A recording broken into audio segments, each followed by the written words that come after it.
Assalamualaikum warahmatullahi wabarakatuh. Sahabat kalian yang dirahmati Allah, Jimli menyetujui agar istilah penjahat konstitusi itu disebarluaskan karena menurut dia itu adalah cara yang boleh jadi efektif untuk menjadikan pihak-pihak yang ingin sekali atau ngebet menjadi panjang masa jabatannya bisa berhenti.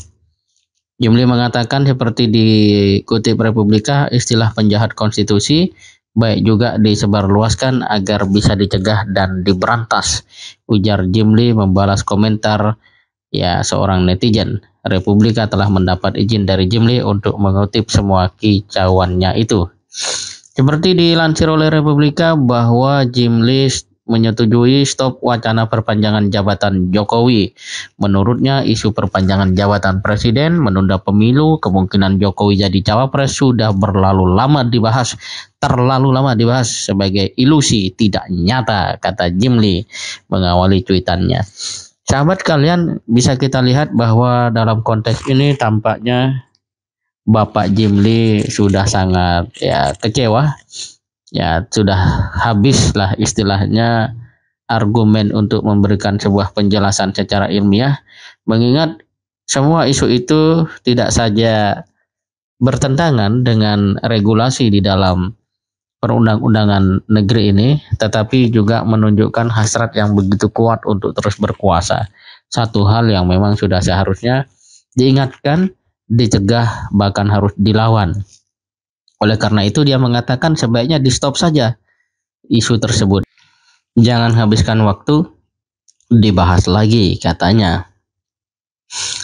Lebih jauh dia mengatakan bahwa semua itu adalah sesuatu yang terlarang karena bertentangan dengan konstitusi.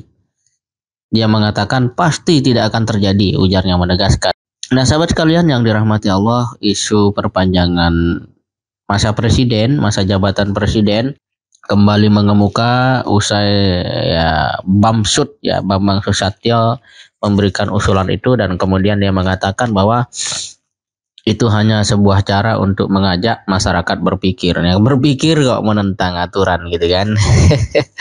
Dan kita juga dapat dengarkan bersama pandangan beberapa tokoh intelektual jika gagasan perpanjangan presiden itu dilakukan atau betul-betul menjadi kenyataan. Semoga saja tidak, tapi inilah pandangan mereka.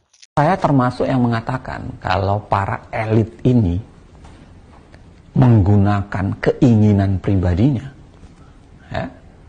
di atas kepentingan publik dan keinginan publik, saya mengatakan mereka adalah pelanggar hukum. Teroris konstitusi sebenarnya bisa kita katakan itu dalam tanda kutip ya. Mereka menteror konstitusi dengan alasan pribadi-pribadi mereka. Nah, harusnya itu dilawan dari sekarang.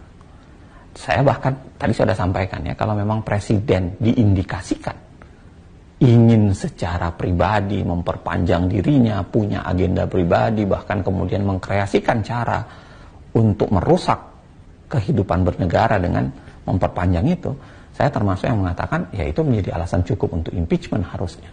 Nah, kalau misalnya para elit yang menjadi bagian dari koalisi pemerintah makin menyuarakan aspirasi ini secara terus-menerus, saya khawatir legasi Pak Jokowi yang sudah diperjuangkan selama 7 atau 8 tahun terakhir tidak diingat lagi oleh publik.